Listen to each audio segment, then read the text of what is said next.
So, welcome everyone. My name is Bradley Woodworth. I'm the coordinator of the Baltic Studies program here at Yale. We're very glad that you all could join us for this event on a momentous day because of our distinguished panelists, but also in this country for the future. We are very fortunate to have a guest here with us, Indra Ekmanis, who is a Baltic Sea Fellow at the Foreign Policy Research Institute.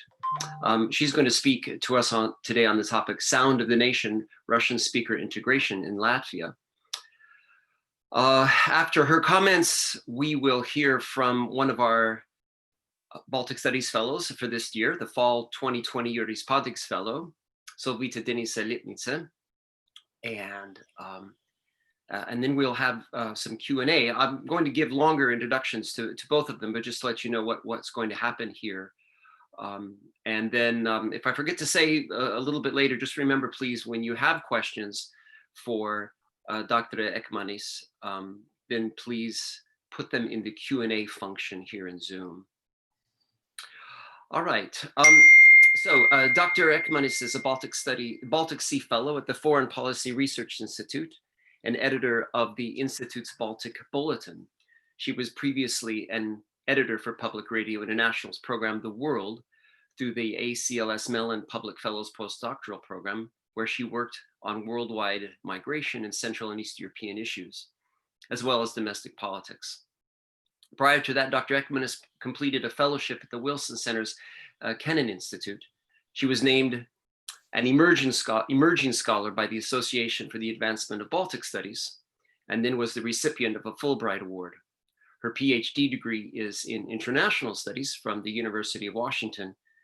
Her academic research looks at social integration, civil society and security, democratic transition, with an area specialization in the Baltic Sea region and post-Soviet space. She's currently working on an edited volume with Dr. Jānis Čakars, tentatively titled Information Wars in the Baltic States, Russia's Long Shadow.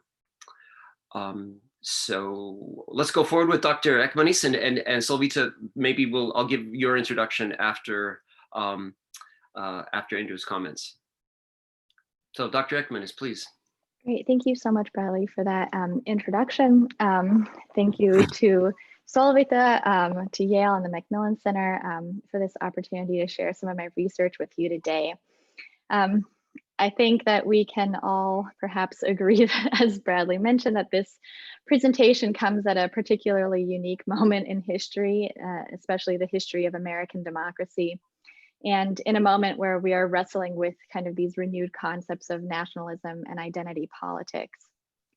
So much of the fieldwork that I'm going to discuss here was conducted in 2016 and 2017, and over the past several years, I have also reflected on whether the integration discussion in the Latvian case has any utility in an American context, particularly in the sort of starkly divided America that we have seen since the election of Donald Trump and today as the counting continues.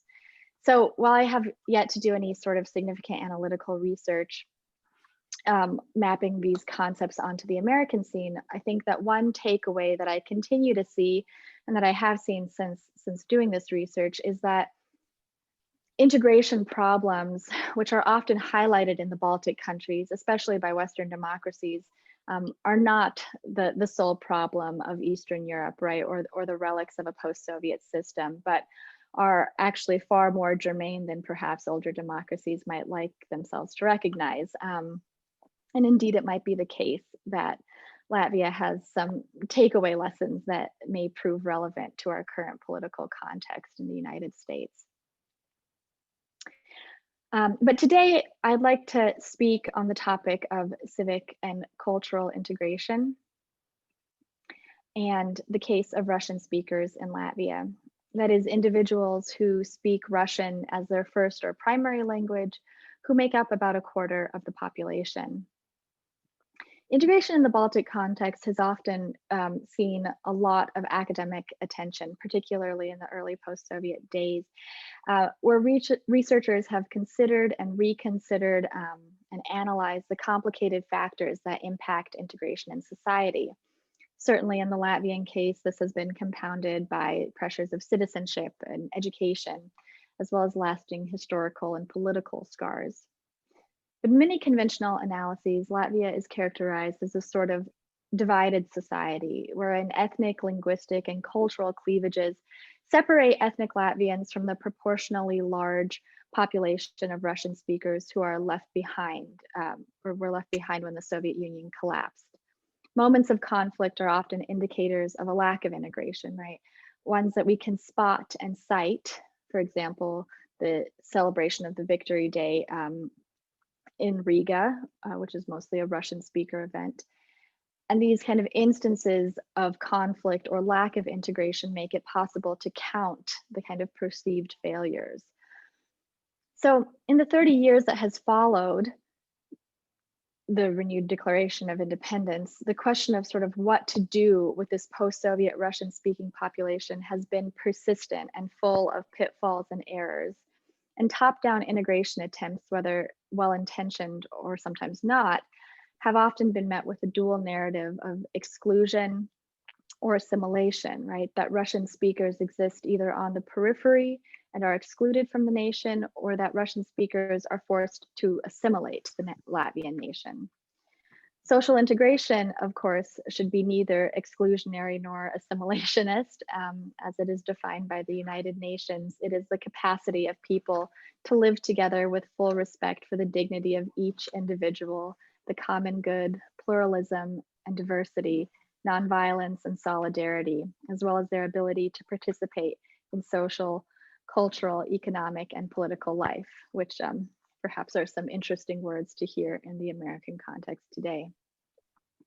But when it comes to the potential for integration, Russian speakers in Latvia have often been analyzed through many sort of notable frameworks. They are analyzed as immigrant populations, diaspora, their populations are stratified, political and media discourse frameworks, for example, also suggest that Russian speakers remain in some way, in fact, almost by definition, outside of the Latvian state and outside of the nation, if not always civically, then very often culturally.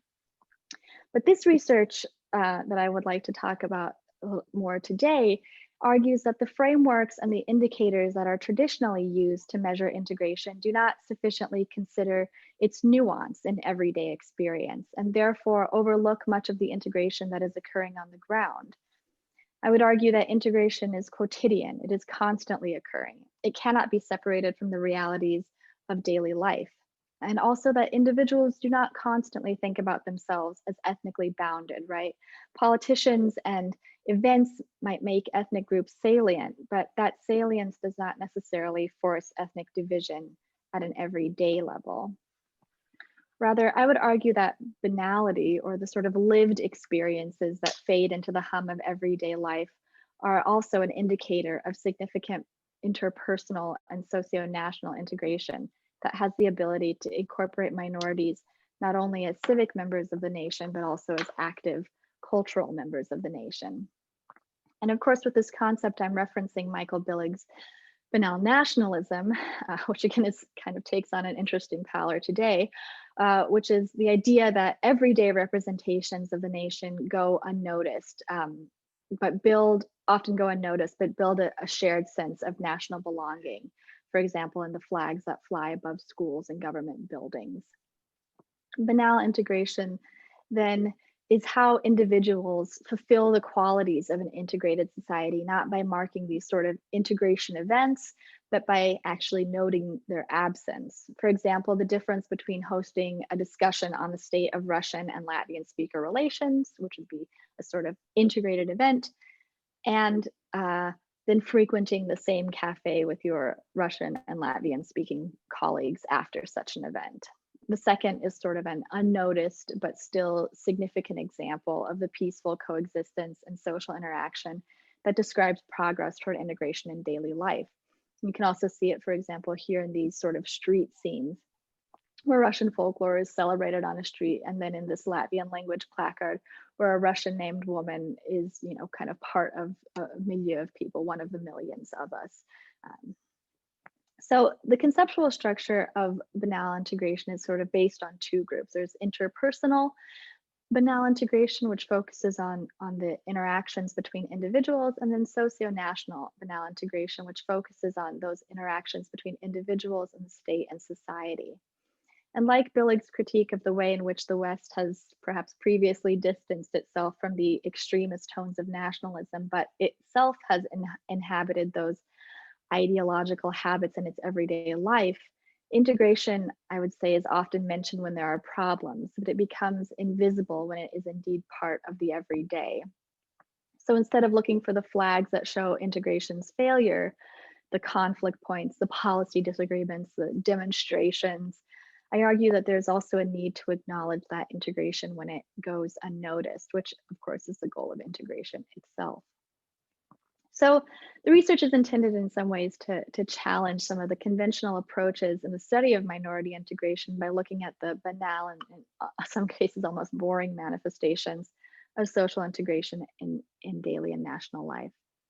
But further, I want to also consider the intersection between banal integration and ecstatic nationalism, which is a concept used by Michael Skay kind of in tandem with Billig, which at first seems sort of a contradiction in terms, right? Banality is antithema to ecstasy, and nationalism is in some ways antithema to minority integration. But I would actually argue that minority participation in ecstatic national events is an extension of banal integration. As Skay argues, ecstatic nationalism is inherently linked to the banal through events that both illuminate and materialize the often rather nebulous solidarities that are presumed to underpin daily national life, right?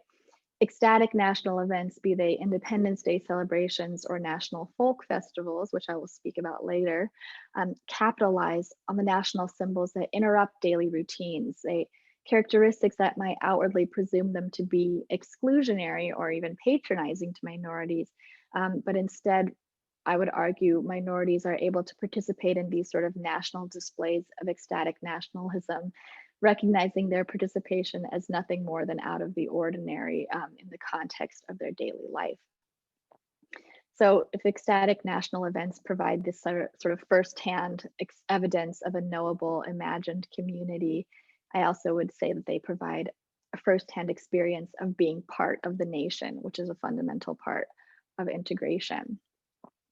So the instance, why am I talking about this? I think is maybe a fair question, but the instance that sparked this line of inquiry for me was a moment that I experienced at a song and dance celebration, which is this sort of week-long festival in which artist groups from across Latvia gather in the capital for a variety of music and dance performances. For all intents and purposes, the Latvian National Song and Dance Festival is a very Latvian festival. The main choir and folk dance performances are unquestionably sort of Latvian in repertoire. And so at the outset of my research project, I was kind of quite surprised to see in a pre-performance rehearsal a group of folk dancers preparing for the Latvian Song and Dance celebration, wearing Latvian regional folk costumes and speaking Russian to one another. So this is something more than knowing the language or respecting sovereignty, those kind of markers of linguistic and loyalty markers, or even civically engaging in Latvia, right? Which we already know that Russian speakers do in Latvia. But this is being Latvian while also being something else, right? Not a minority group demonstrating their ethnic heritage, as perhaps a diaspora group might, but a Russian-speaking group demonstrating their connection to Latvia, a type of sort of civic and cultural integration that is really not easily counted because there is absolutely nothing to make it countable, right? It just is. Their integration could not be seen. They would not appear in any sort of statistical count of minority participation. Their participation was not marked as extraordinary, but it was integratory, and there they were.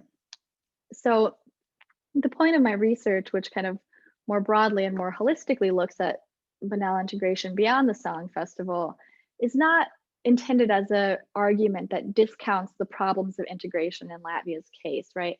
And of course, we can further talk about the sort of historical, cultural, linguistic, and of course, geopolitical pressures that inform this. But what I want to do is present some evidence that demonstrates that, contrary to some of the frameworks that would put minorities outside of access to the Latvian nation, minorities not only hold multiple ethno-linguistic identities, both in ecstatic events and in their everyday activities, but that this is an indication of the ubiquitous nature of integration that is very difficult to measure and so very often overlooked, right? So rather than only considering cases of anti-integration or conflict, we also need to shed light on the alternative. So before I go on to a little bit more of a case study, I want to explain briefly a bit more about the song and dance celebrations. These are celebrations that are made up of many different performances and competitions, but primarily center around two sort of main events, the stage folk dance concert and the finale folk concert, which groups start preparing for years beforehand. And that's important, right? So the repertoire is perhaps very Latvian centered, it's very complex. Groups have to be approved by a panel of experts to participate in the celebration. Culmination performances, they vie for top awards and preliminary contests. So there's a spirit of sort of competition that accompanies this very kind of display of ecstatic nationalism. And of course, the festival also features performances by Latvia's ethnic minority groups, right, displaying their own folk cultures. So Lithuanians or Russians or Poles who are also performing in their own sort of national contexts. So the celebration provides both participants and audience members an opportunity to reconnect with the nation. A large part of Latvia's imagined community sort of becomes the literal and physical community of the nation over the course of the celebration. There are some 40,000 participants from around the country, and communities are literally standing sort of side by side. Hundreds of thousands of audience members also experience the sort of physical embodiment of the nation. Others see it in representations through live broadcasts and other media. And in these moments, the national community is not a modernist concept, right? It is a physical sort of reality.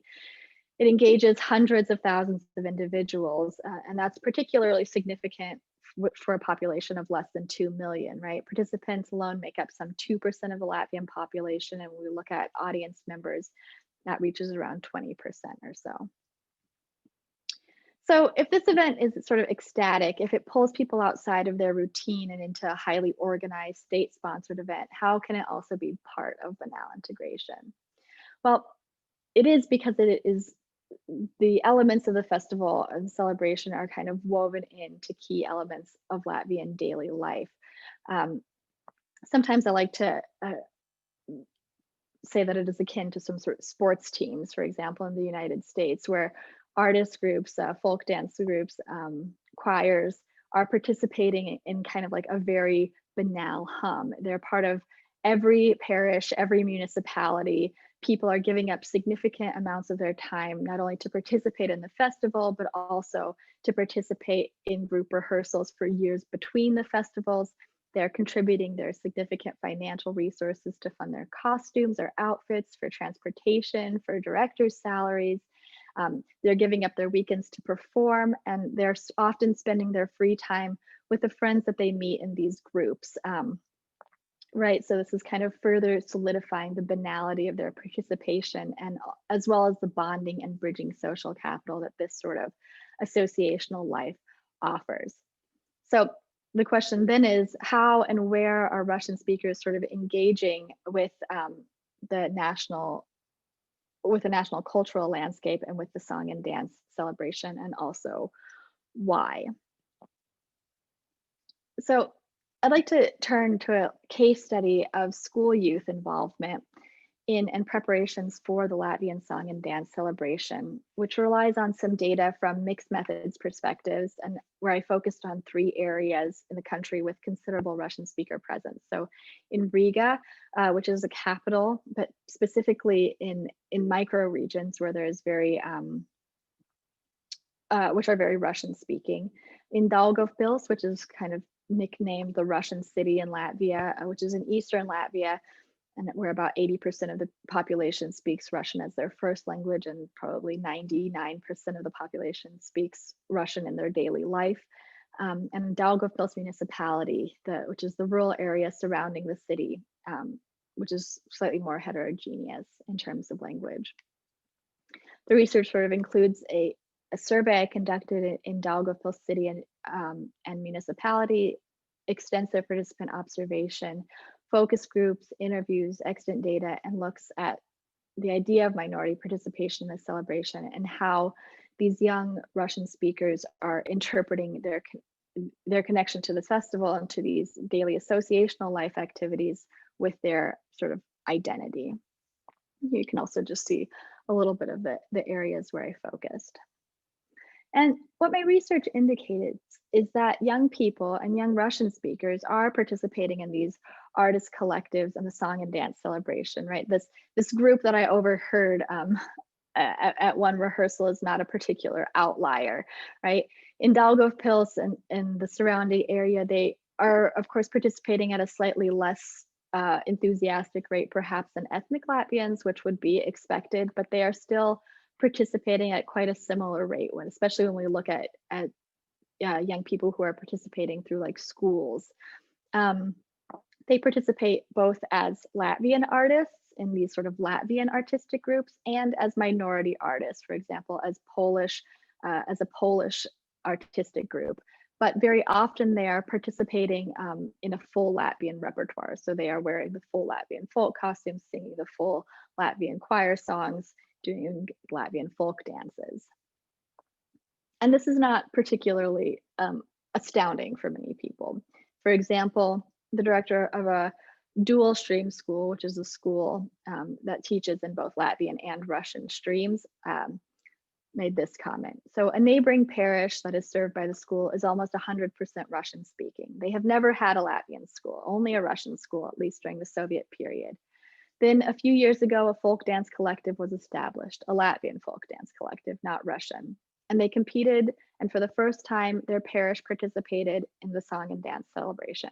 And this group, which was formed in a Russian environment, has a very Latvian name, the old name of the village. What we're also seeing is that young people are participating in these artist collectives and the song festivals for a variety of different reasons.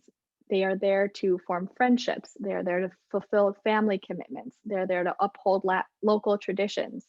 And when you compare those answers to data from the larger Latvian population, which is done by the Latvian Cultural Academy, by Latvia and Greenberga, what you see is that the youth in these heavily minority regions are also sharing the same sort of motivations and values of participation in artist collectives with the larger Latvian population that participates in the celebration. And above all, the sort of strong emotions that the celebration engenders is the most important element for those participating, right? Some 89% of Daugavpils youth indicated that this is a very strong motivation for them, which is even more so than in the general population survey. And this is important because it reduces sort of the analytical distance between these groups, which are very often put in conflict with one another, right? And underscores the banality of their participation. As one student put it pretty simply, it gives a great impression when 12,000 people come together in one amphitheater. The first moment everyone starts singing, it sounds good. So many of the students and the teachers that I interviewed clearly sort of identify themselves as Russian speakers, but they assign themselves to both part of the Latvian civic and Latvian cultural community. And many of them did so even if they did not have a complete grasp of the Latvian language, which is pretty important, even though we could say that most Russian speakers in Latvia speak Latvian with some degree of fluency. Some of the teachers and students that I was speaking to did not speak Latvian particularly well, but they did identify themselves with the Latvian cultural nation. And that's pretty important because language is often used as a baseline indicator of integration in many studies. So oftentimes this entire sort of group of Russian speakers who only speak Latvian or only speak Russian rather in their daily life are completely sort of excluded from the possibility of being integrated into into the state or into the nation by virtue of not having those linguistic tools. But some of these examples are of people who don't speak Latvian at all in their daily life, but are very clearly participating in the nation through their song or dance or through their associational life.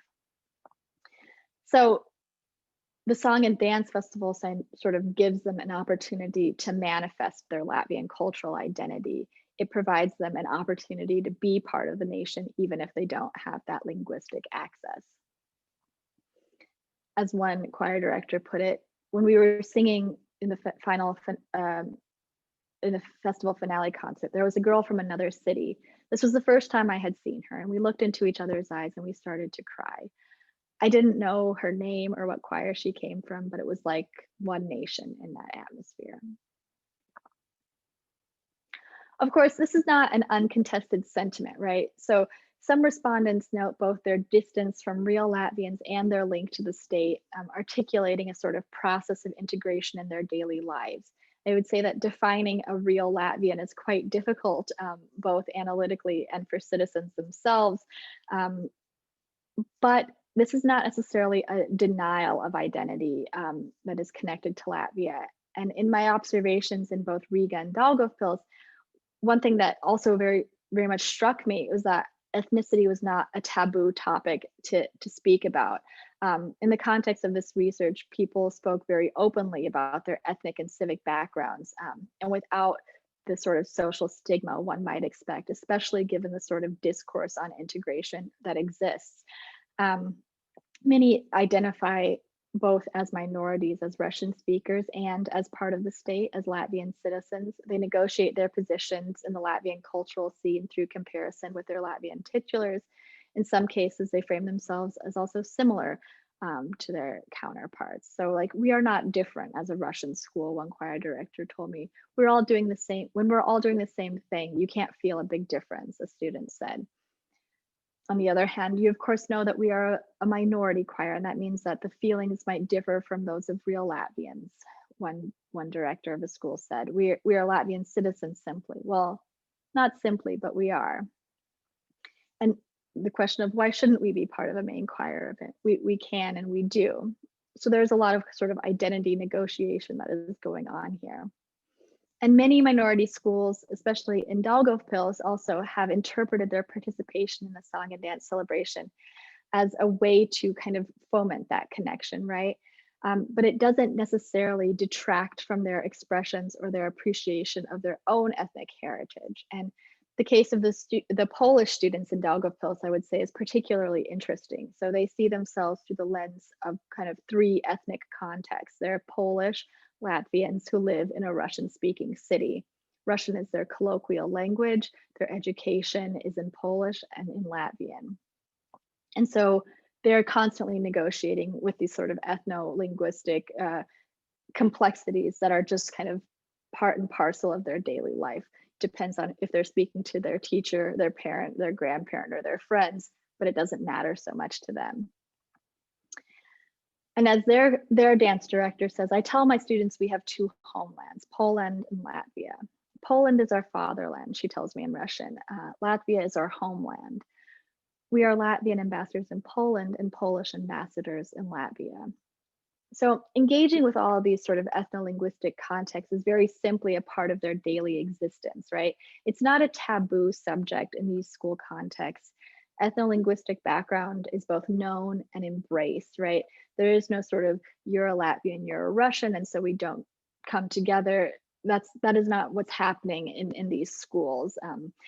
And by no means are, even when the curriculum is sort of focused on sort of Latvian patriotic education, that doesn't mean that minority cultural references are also necessarily being excluded. So as one assistant director in a mixed dual stream school puts it, if Russian speaking students are in the Latvian stream, then their parents are interested in the child learning the language, the culture, and the traditions. But we can't say that we don't also try to learn their traditions. We also try to incorporate those somehow and find some sort of commonality. So the point of this kind of discussion, these sort of snapshots of examples, and integration in the context of these collectives and educational institutions is not to erase, right, the cultural ethno-linguistic uniqueness of students or teachers. Rather, these sort of moments of associational life that are kind of filtered through their sort of everyday routine provide access to the Latvian nation and allow students to negotiate their complex identities through multiple artistic expressions. They're not promoting assimilation, but rather they're allowing students to connect with the state and with other ethnic Latvians without denying their own ethno-linguistic background. They are not assimilated into ethnic Latvians, but they become Latvias. And I think that this data sort of highlights several important factors with regard to Banal integration and ecstatic nationalism, which is sort of the ubiquity of individuals' engagement in artist collectives confirms that there is this sort of very banal access to Latvian national culture, right? The reasons for participating in these groups link the banal interests of teenagers, which can range from wanting to express themselves artistically to wanting to hang out with their friends every afternoon after school in a folk dance collective with their connection to the Latvian state.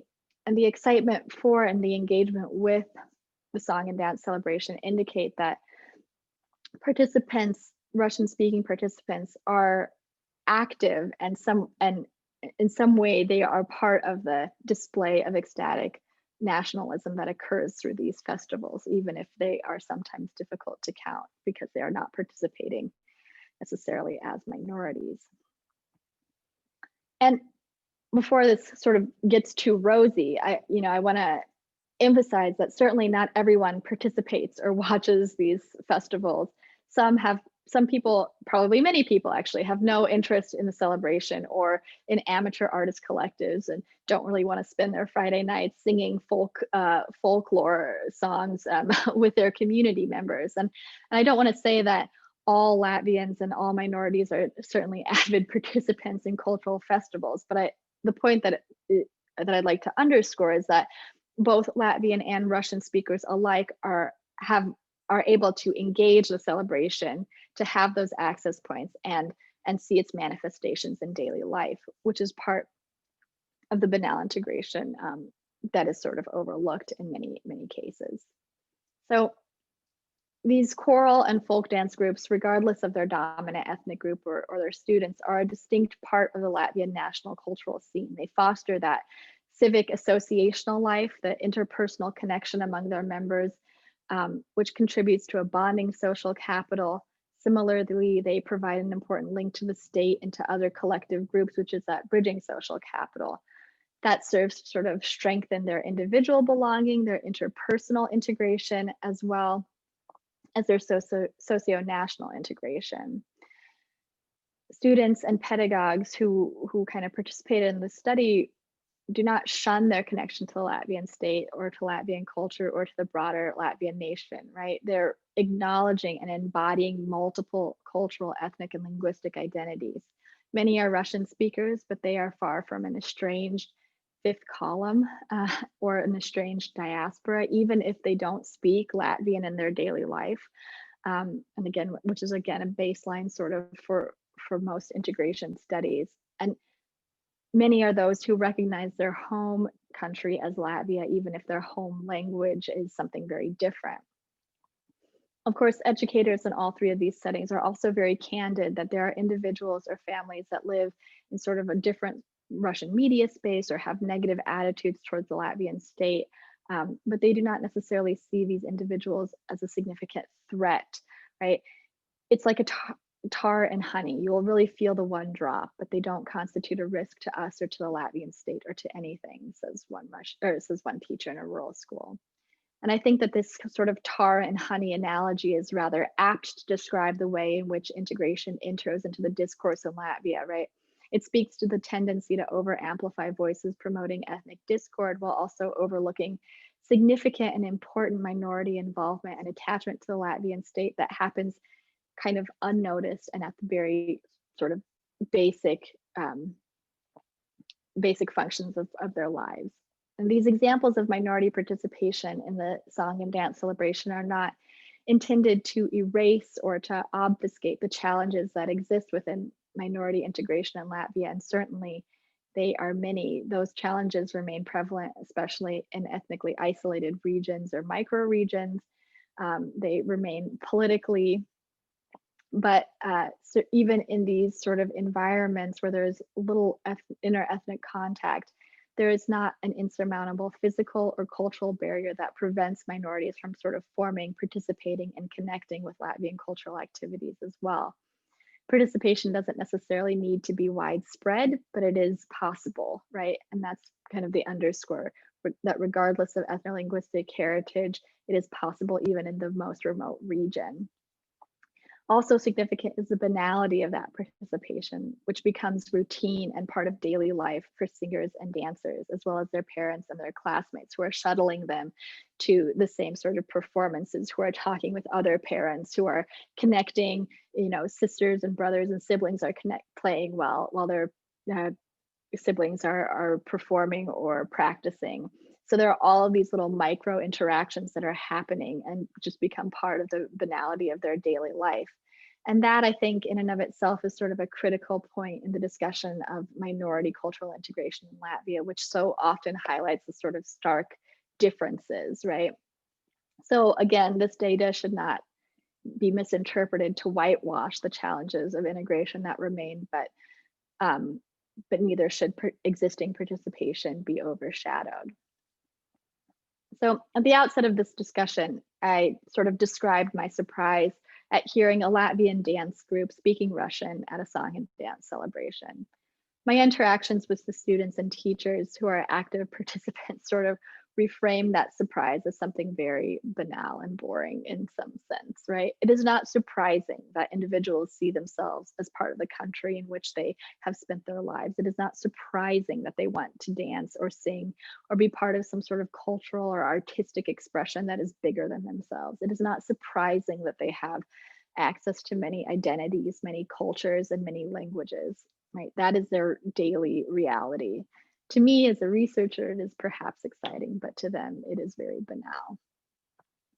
And I think that integration in Latvia remains sort of a daunting question because it is packed with assumptions of aggression and conflict, particularly given its sort of geopolitical location, right? It has been repeatedly framed as a sort of cleavage between two groups that almost literally cannot understand each other, who stand on different ethnic, linguistic, and historical divides.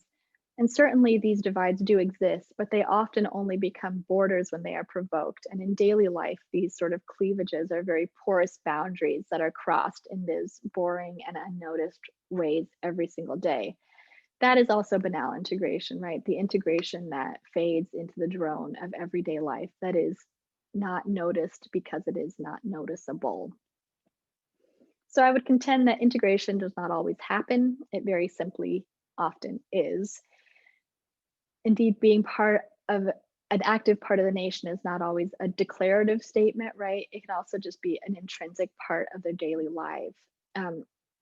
This inquiry is sort of operationalized through student connections to the song and dance celebration. And I think it's important because it shows that involvement in both national and minority community and culture is recognized as sort of part of these daily routines, right? The nation is constantly flagged in their sort of everyday settings. And so it is not particularly extraordinary when they are faced with these like moments of national ecstasy or ecstatic nationalism. So does the concept of banality lend itself to an appropriate framework for studying integration? I would say yes. I think it's very important to contribute to the way in which integration is discussed and how it's approached, right? For researchers, it helps us to move the focus away from problems or failed solutions, or even these sort of technicolor examples of success, right? Which are not unimportant aspects of the field, but are often disproportionately or unfairly shifting the perspective to hotspots and flashpoints without giving greater consideration to the daily experiences of integration.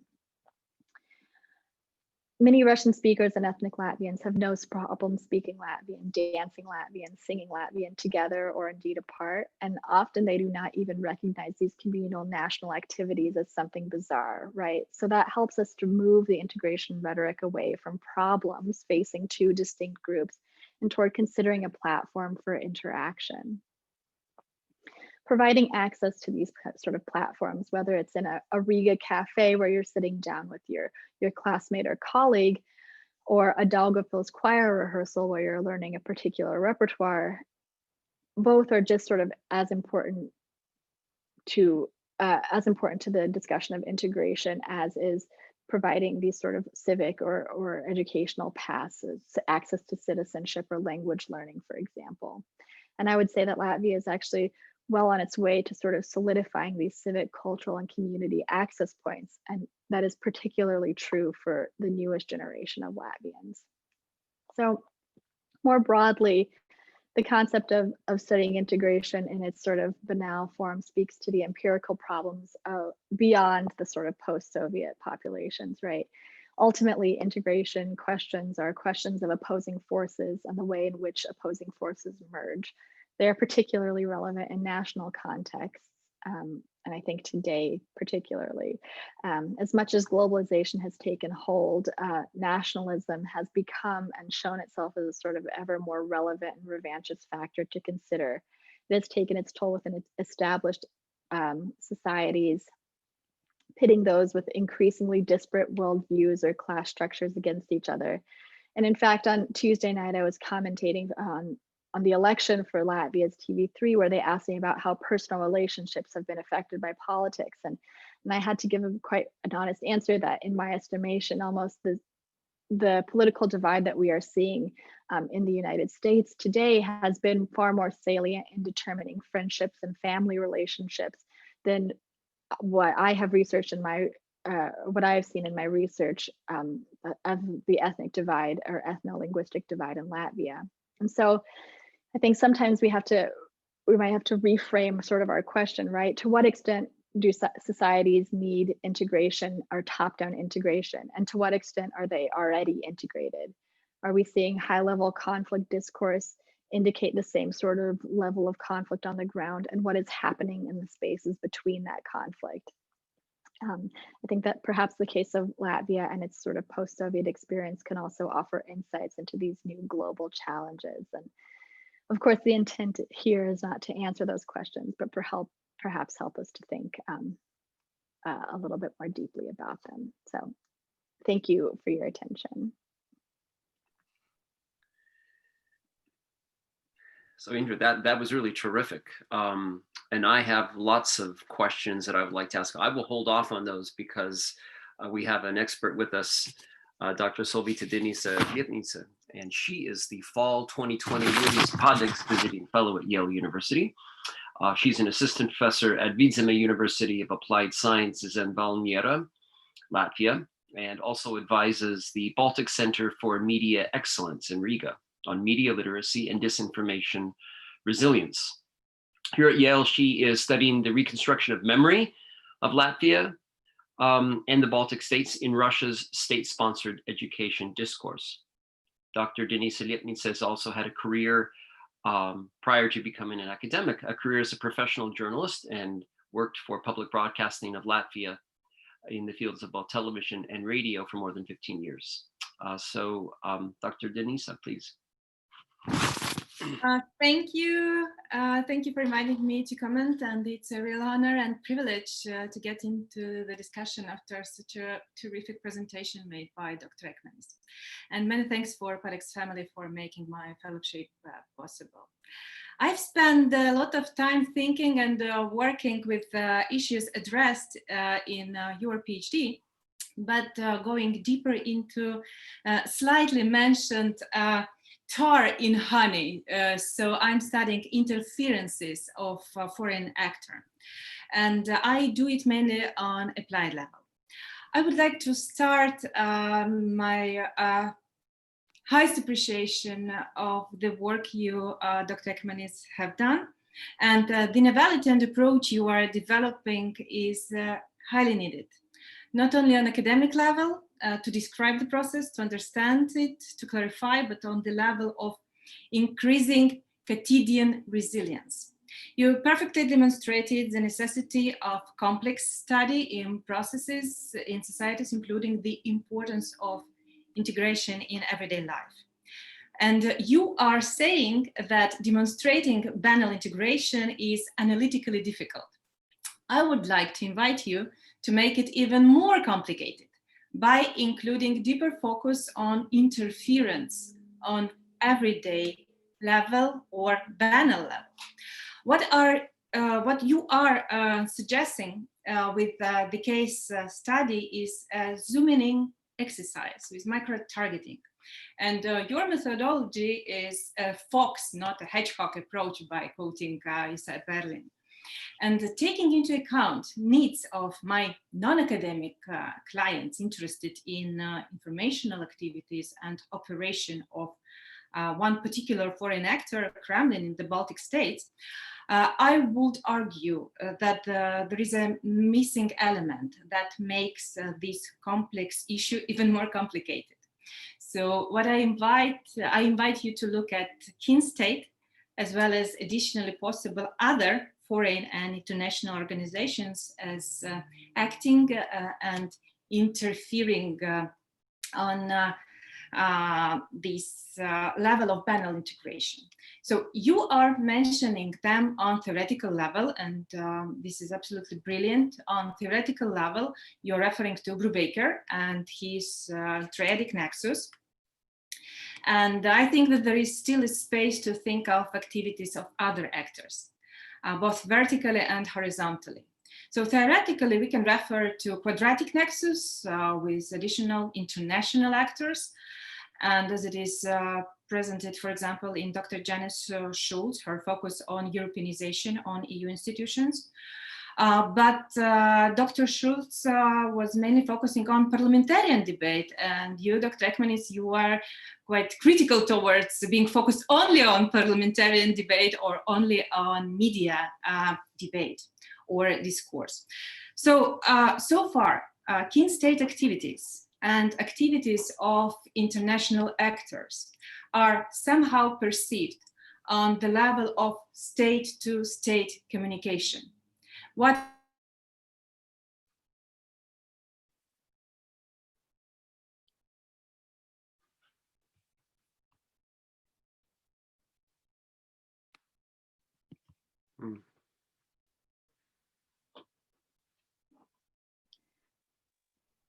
I'm afraid we might have lost Dr. Denisa-Liepniece briefly. It's possible. Well, if we're all here, we'll wait for her link to come back. Let's hope that she comes back in just a second. Indra, we do have a question from one of our present guests, Olavi Jarens, and Olavi asks, your example, or I'll just write his text, it's short. Your example of Russian-speaking Polish group in Polish national costumes participating in Latvian festivals was interesting. Is something similar happening with persons from Ukraine or Belarus, who, while Russian-speaking, may also have complex identities? Yeah, if you can try to address that. I'll try and address it. Yeah, thank you to Dr. Arens for that question. Yes, it certainly is happening, right? And you see it in kind of these, I didn't have a large chance to explain, but you know, there's this whole sort of network of minority schools that happen. And so the example of the Polish group in Polish national costumes are part of a Polish gymnasium. So they're living in these sort of three sort of linguistic environments, and probably something quite similar is happening in sort of Ukrainian schools or Belarusian schools, or even in sort of cultural activity groups that are happening outside of schools. And I think that even further than that, the same sort of thing is happening in among Russian-speaking groups, right? So I also have done some research in these Russian-speaking schools, which which focus on kind of Russian culture and Russian literature as part of their curriculum. And they too are having these sort of multiple identities within their folk groups, right? They have a Russian folk group. They perform in Russian folk costumes. They also have a whole bank of Latvian folk costumes. So they're ready to sort of, whip out whatever costume they need depending on the context. And they're also sort of performing as both Latvians and Russians, sort of depending on what music is put on. So I think that not only is this happening in these sort of Russian speaking groups that are often sort of subsumed into the big monolith of Russian speakers in Latvia, but it is happening within Russian speaking communities who are ethnically Russian as well, right? So hopefully that perhaps provides a little bit more context, but happy to. I found that example really interesting as well, and in general, the tenor of everything you're saying about banal nationalism, it simply recognizes the reality of people's lives. It de-idealizes, takes a de-idealized approach, right, to people's lives, and I find that as a scholar, mainly of the 19th century, early 20th century, really intriguing how I could apply it. That tripartite sort of identity, it was completely normal, especially in urban environments in the 19th century and even before then. It's not that exceptional, really, throughout the history of I'm sure much of the world, not just East Central Europe. Yeah, absolutely, and I think that's sort of part of the idea of it is that, which is why I kind of like Billig, who maybe sounds a little bit antiquated in today's America or today's Western sort of society, but the idea is that this is sort of happening kind of on a constant level, right? And we don't notice it because it is always happening. So just like again, this example is perhaps a little bit fraught, but as we notice, the American flags that adorn sort of all of these government buildings, we don't necessarily associate that with some sort of nationalism or the Latvian flags that kind of appear throughout the city, or the cultural sort of markers that appear throughout the city are not necessarily, kind of screaming at you as some sort of indication of great nationalism. They are just sort of part and parcel of the daily life of Riga or of Daugavpils or wherever. In the same way, this sort of integration is sort of happening in this sort of part and parcel way as well. Well, paldies, Indra. So please, if you have a question, please just type it in the Q&A box. If you look right towards the bottom of your screen on Zoom, towards probably, I think, the right-hand side, you'll see a little Q&A. Just click there. Juris asks, to play devil's advocate, can't one say your data shows how Latvian culture is experienced as kitsch, costumes as performance, but real life in Latvian cities is banally experienced in Russian? Yeah, I mean, I think that's a great sort of a question as well, right? This is one part of a kind of a broader research project. The other part of this research looked at this sort of banality and integration in very everyday experiences. So going to cafes, going to libraries, going to just sort of walking down the street, right? And in those cases, what you could also see is that perhaps Latvia, or perhaps real life is experienced in the Russian language, but it is not for Russian speakers, but it is not experienced apart from Latvian. So there are many sort of interesting examples that I could draw from.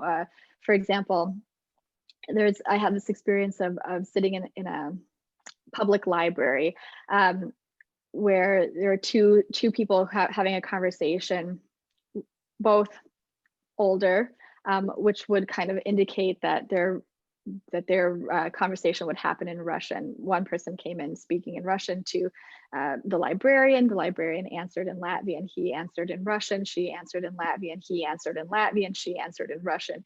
He answered in Latvian again. And then, so they're having this they're code switching the entire time, right? So again, this is not a particular event, right? That nothing is happening that is showing that this is some sort of integration. These are just kind of two older people having a conversation, discussing sort of like where, you know, how to access the computer or something like that, right? In a library. But it is part of real life, right? It's experienced perhaps partially in Russian, partially in Latvian. And it has really nothing to do with Latvian culture, but it does have something to do with the kind of banality of the integration. There's no hostility. No one came in and started yelling, well, I need you to speak in Latvian in order for me to address your question, or I need you to speak in Russian for me to be able to ask my question, right? It was just kind of a very normal interaction one that you would have in almost any sort of any country where there is high knowledge of multiple languages and happening without any sort of antagonism or aggression, which I think is also sort of important. I would just add here that I think behind Ms. Sidaitis' question is an awareness of something in the history of certainly Latvians, Estonians, and to some degree, maybe a little bit less of Lithuanians, and that is you might say the flip side of ecstatic nationalism, and that would be perhaps a tragic loss of identity. So for Latvians and Estonians, we now, in the case of Estonians, speaking of a group, the people who are speaking Estonian under 1 million, and Latvians, depending on how the demographic trends continue, could dip to that level as well. So this was a serious concern, especially during the Soviet period. So banal behavior is one thing, but there has been a serious threat for a loss of that excuse me, that aspect of human identity through the possible endangerment of those languages. I'm not sure if that's the question. It's just that's I just wanted to make sure for everyone here in this hearing us that is aware of Baltic history know that, right? They know that those languages have actually been endangered. Yeah, and I think that is really part of that's part of the thing that drives the sort of integration discussion kind of writ large, right? There's this sort of sense of protectionism that comes with wanting to, you know, to protect the 1 million or 2 million or so people who speak a language, and you can put it into sort of an indigenous context too, right? To protect that sort of indigenous identity, which certainly has informed sort of the political reaction and understandably some of the personal reactions. I mean, many of the conversations that I had have also been like, well, you know, you have a group of people and, you know, 5 of them are Latvian and 1 of them are Russian, and then we're all going to speak Russian. And this is a problem because, you know, we're endangering our Latvian identity because we are losing our language. The sort of flip side of that too is that, well, you have kind of these multiple access points, right? And you're not being prevented from having a discussion. So kind of two sides of a similar coin, perhaps. But now we have hopefully hopefully you can stay. Hopefully you can stay with us. So please join back in. I think you had a few more things you wanted to say. Just the last comment. I hope there will be Dr. Ekmanis' request on governmental level to revise integration evaluation strategy based on your research. So division by just 1 language in family, you can choose, and over-focusing on general national surveys without quantitative and qualitative perspective of micro-targeting is not just misleading, but is just harmful. And your work perfectly demonstrates it. And thank you, and I'm so sorry for these technical problems on my side. We're all in the same world together. So Indra, would you like to respond or comment at all? Yeah, thank you so much to Solvita for her thoughtful comments. And, you know, I think that you're, of course, very right, right? There is this just to sort of refresh some of your earlier comments about the interferences in banality, right? The importance of looking at sort of the micro and the everyday is important, so it doesn't get subsumed in those sort of political discussions, which are easy to inflame and often are inflamed. But there are also interferences in kind of the everyday life, and that's certainly an aspect that warrants more sort of a harsher look, right, as well. It's not something that I totally engaged in the context of this research project, but I would say that I was in Daugavpils at quite kind of a very interesting point in time. I was living in one of these very, very small areas outside of the big city, and it was during the time when this BBC Two Into the War Room film dropped, which will be familiar perhaps to anybody who has an eye on their sort of geopolitics in the Baltic region. But basically, to sum it up, is it was this film that sort of game played the possibility of a Crimea-style uprising happening in Daugavpils, and kind of gamed it out from NATO, the minds of sort of NATO leaders, and whether or not this would lead to a sort of nuclear conflagration. And it happened, and the point of where it happens is Daugavpils, right? And so I watched this on sort of television, and 40 miles away are these, the places that are supposedly sort of exploding in this ethnic conflagration, where Russian speakers are sort of like uprising against the Latvian state because their rights are being oppressed or something like this. And I was quite critical of the film in the moment because it sort of didn't have a very strong clarification as to what was real footage and what was sort of acted footage. Because if you walk in these same places in Daugavpils, I don't think that you would really find somebody who feels like they are being oppressed within the city, right? Like Daugavpils, for all intents and purposes, is you can speak Russian in every facet of that city, and often actually it's even more difficult to speak Latvian than it is to speak Russian. So I found it a kind of like interesting place to where all of these sort of ethnic sentiments would take place, where there's really not very much tension at all. And in fact, most Latvians, or maybe not most, but many Latvians who live in the city, ethnic Latvians who speak Latvian at home as their first language, also speak Russian in their daily life. So it is not a particular point of contention. But I think it does sort of speak to that moment of like these interferences in the banality, right? Like, of course, if you see this sort of depiction of your city kind of going up in flames, it does sort of mess with your, the perspective that you have of your sort of daily life. And that was not even an aggression of a kin state, right? That was a sort of an aggression of an ally. So to your point, I mean, I think that's a very fair point. Certainly there are these sort of microaggressions that are being thrown into the mix, and they shouldn't be ignored. That is certainly a valid next sort of step in the discussion. I think also it's important to just sort of underscore, though, that there is this sort of banality that is happening, that there is this integration that is occurring, and when we don't talk about it, when we only talk about the sort of political discussions, then we start to lose the fact that after your political discussion, you go out and have coffee with your colleagues who are on the other side of the proverbial aisle, right, or linguistic divide. So, thank you. Well, I would ask then maybe, and this could be to both of you.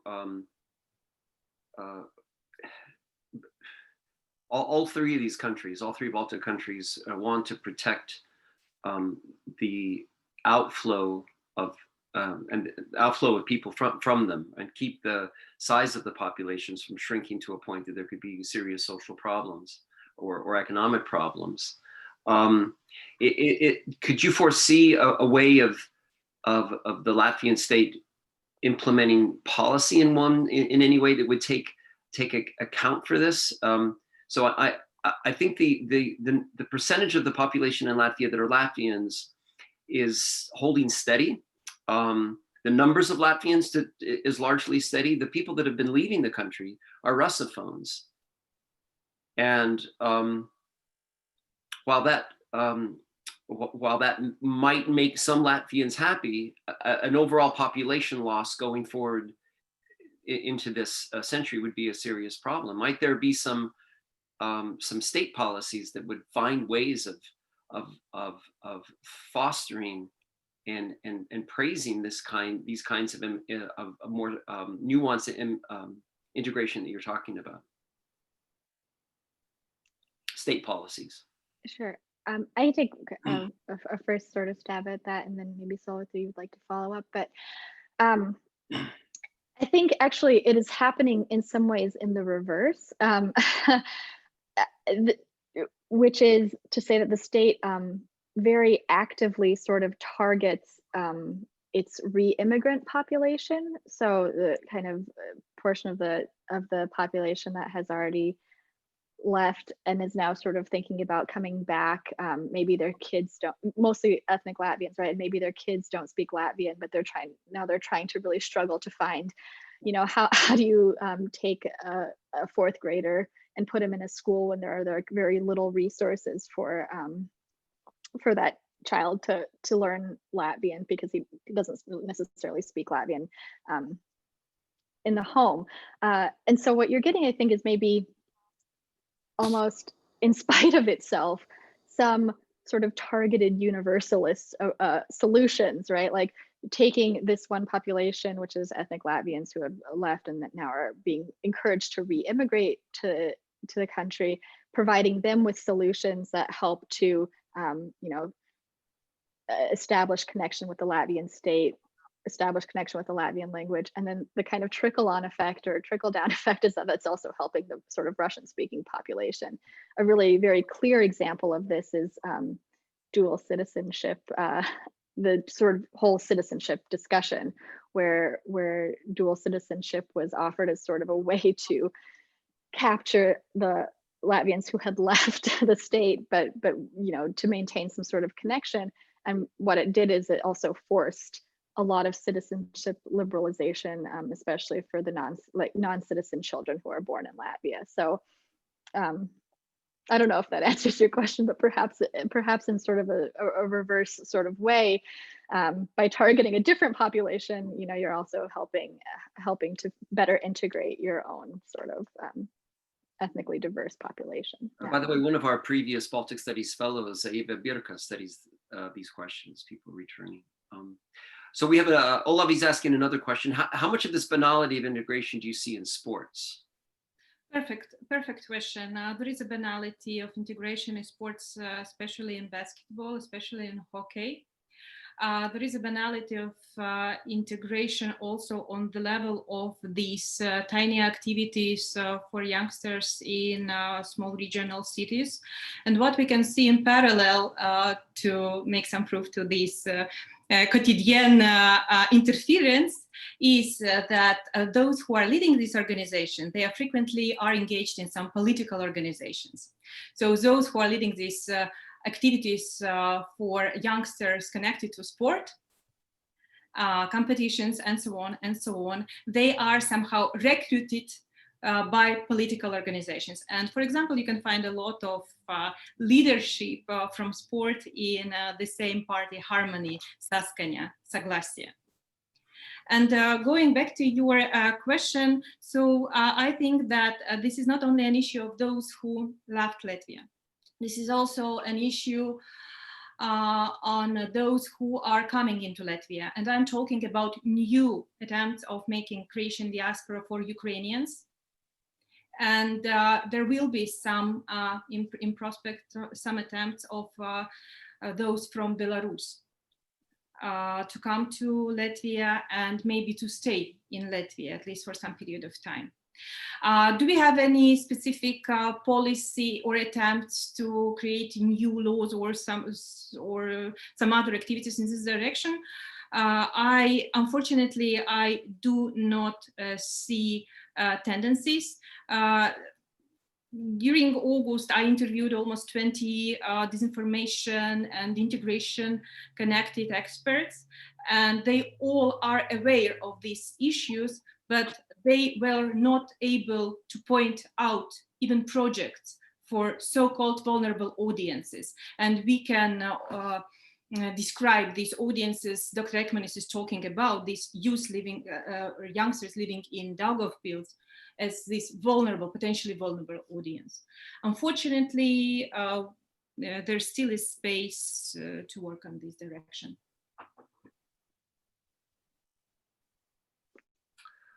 Thank you, Solvita. So yeah, Indra, did you want to follow up on that, or have we covered that aspect of that question? Well, no, I mean, I think it's a fair point. I think you can also look at the kind of policy failures of the state when it comes to integrating also migrants who do not necessarily come from neighboring countries, right? So this is the idea of integrating a new population is very difficult. It appears to be very politically difficult in Latvia. Perhaps we could say that the integration or the banality of integration for Russian speakers who are kind of part of this post-Soviet or even pre-war population is banal because it just happens, right? But the political motivations to kind of actually integrate sort of populations that are not necessarily native to the region are really difficult to find, and are only sort of checking tick boxes on sort of European integration standards, and that is also I would say it is a problem, right? And it's a problem that, as to solve at this point, right, it's probably going to come back and bite us a little bit in some ways if we're not kind of forming these frameworks or these structures where there's ability to integrate into the population. It's not necessarily a helpful prospect. We have an additional question.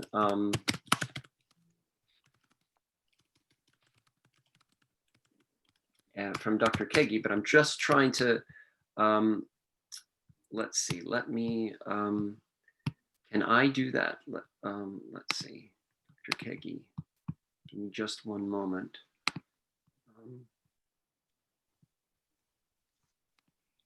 Okay, all right, I think, Dr. Kegi, I think if I've,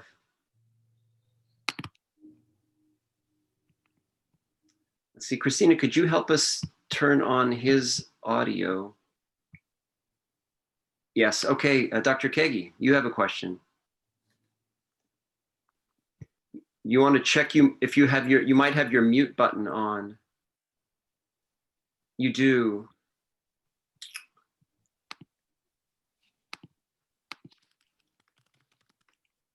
There we go. Can you hear me now?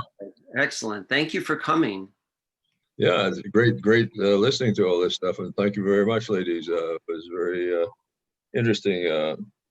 As you know, I've been involved with this program for some time, and as we talk about Latvians, I'm certainly a Latvian, but have an Estonian last name, and my father's side of family was, mainly Estonian, and he made a great point of it. But of course, on my mother's side, we're all Latvians. But then, if you look at my DNA, I'm, Northern German, Swedish, Finnish, Laplander, Lord knows what else, So as Latvians, we've been in these crossroads for, thousands of years. And so it's sort of interesting to think about the whole situation, but certainly a lot of it depends on, I think, on your mother and on your early upbringing, whether you become a Latvian or not. Interesting enough, I have two daughters who are, one of them has become a Latvian citizen along with her three children, and the other one is in the process of doing that. And one of the children is a very good swimmer and may actually try to swim on the Latvian Olympic team. So it's all kind of interesting. So I'll come back home for them in many ways. But, are they Latvians? Are they Americans? Are they American Latvians? Are they Estonians? You can discuss that in so many different ways. But certainly I am a Latvian, and Liudis Bērziņš was my Latvian grandfather, who certainly was as pure a Latvian as you can find. So anyway, it's all, you know, we can go on and on and on, but I'm certainly devoted to the project of having Baltic and Latvian studies at Yale, and it's so wonderful to see you there. And I also thank you in the name of Juris Padegs, who was a good friend and a year behind me at Yale, and we came over in the same ship from Germany to New York in 1949. And so it's great stuff. So thank you, ladies. Thank you. Thank you, Dr. Kegi, for everything you've done for this program. It's affected so many people's lives. Thank you very, very much. Good fun. I think Mrs. Padegs is one of the attendees, and if she can hear me, I'd really thank you as well. Yeah, Paldies from all of us. Well, so we have a few more minutes. I want to make sure that everyone has a chance. Let's see. Okay, Ardi Priksa is one of our former Baltic Studies fellows from Estonia, and he asks, for the first 2 decades after regaining independence, ethnicity and/or language were arguably one of the most important political cleavages in Latvian and Estonian politics. In this decade, surge of right-wing populism has redrawn many cleavages in the United States and many European countries, with some politically unorthodox coalitions, which he puts in quotation marks, popping up here and there. I wonder, to what extent do you see this happening in Latvia?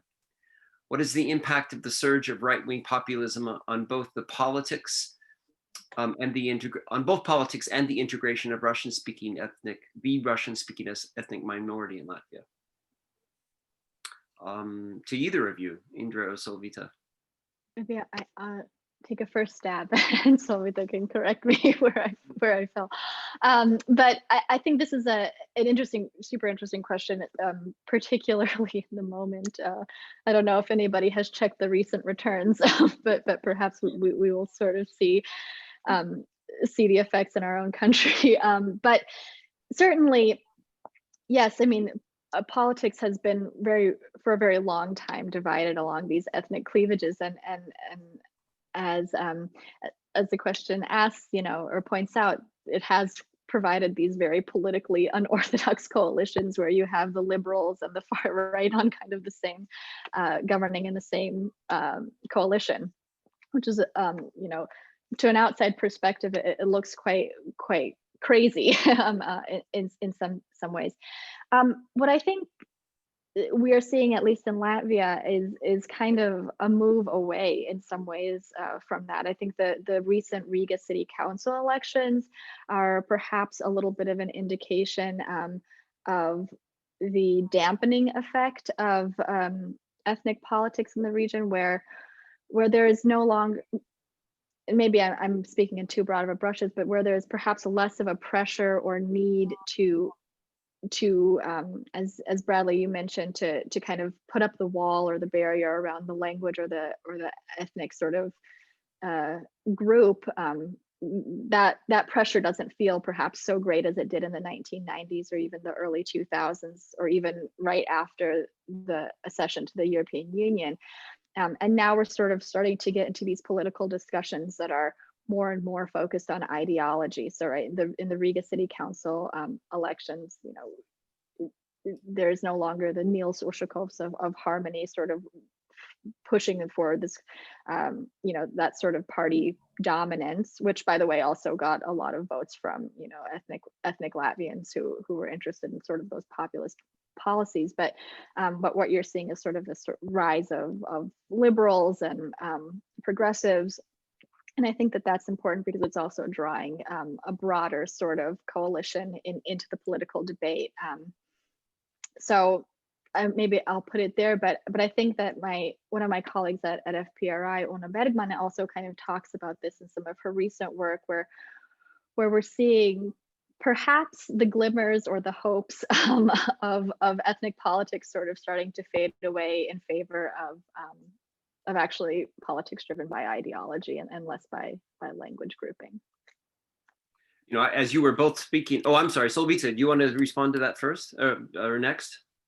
Just to continue, so in favor of what? In favor of maybe more radical political parallelism, which means distrust, huge distrust in state institutions. And I absolutely agree with Indra and Una Bergman as well.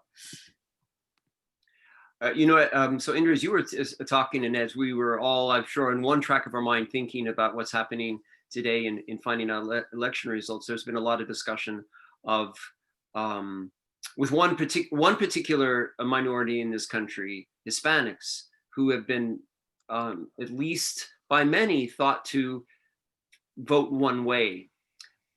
So I'm just thinking this through actually in the moment, but what it occurs to me is that and then maybe this is speaking for myself, we'll look at these different parts of the world with almost different parts of our brains, and we won't even think about these kinds of similarities. And then it hits me as I was listening to you, there's a definite parallel. This is about basic human behavior.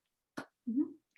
Yeah, I love that you brought that up, Brad. I was thinking about that myself this morning, listening to NPR, and not to plug all of my colleagues, but my colleagues at The World also recently did a kind of a very longitudinal journalistic look at first-time Latino voters in the United States over the course of this election season. And of course, what you see is heterogeneity, right, on the political spectrum. And we can talk about the Latino vote in Arizona, or the Latino vote in Florida as being two very different sorts of things. But I think it's just as you're saying, like what we're talking about is sort of these human behaviors and these human interactions, and at some point you have to speak beyond the ethnicity, right? It's neither Russian speakers nor Latinos in the United States are focused solely on the politics of integration or of immigration, right? They're also focused on the politics of whether or not their children will have access to early childhood education or good schools, or whether or not they'll be able to maintain a business or something like this. So there are a host of other political issues that impact these populations, and I think that's a really, I love seeing those points of comparison, which I think kind of demystify, right, the Baltic a little bit. Absolutely, demystify and expands our empathy, I think, and our understanding of others. So one final call for any other questions.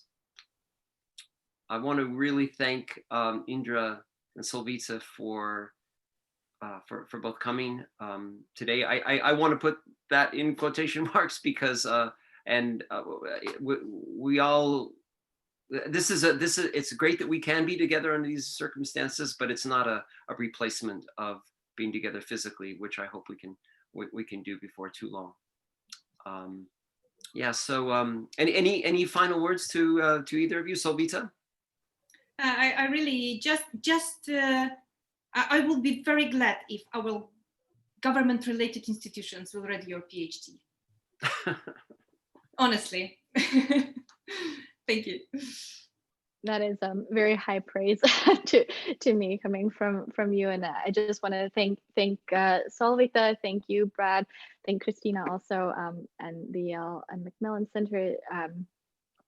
Yale's Macmillan Center. It's been a great opportunity to kind of talk through these issues, and I, as much as we're sort of sitting on edge today, I think this is a really interesting time to even to start to think about these issues in a broader sort of context. And I think that we're going to continue to be faced with them in the coming years, and it's always great to be able to draw those parallels and that kind of human empathy across nations and across borders and whatever boundaries you might see. So thank you so much. Thank you both. Apologies. Thank you, and thank you all for attending. We still will have several more events before the end of the fall semester. So watch for email from us, and I'll be sure to let you all know. So thank you all again for coming, and have a wonderful day. Thank you so much. Thanks, Brad. Bye. Bye.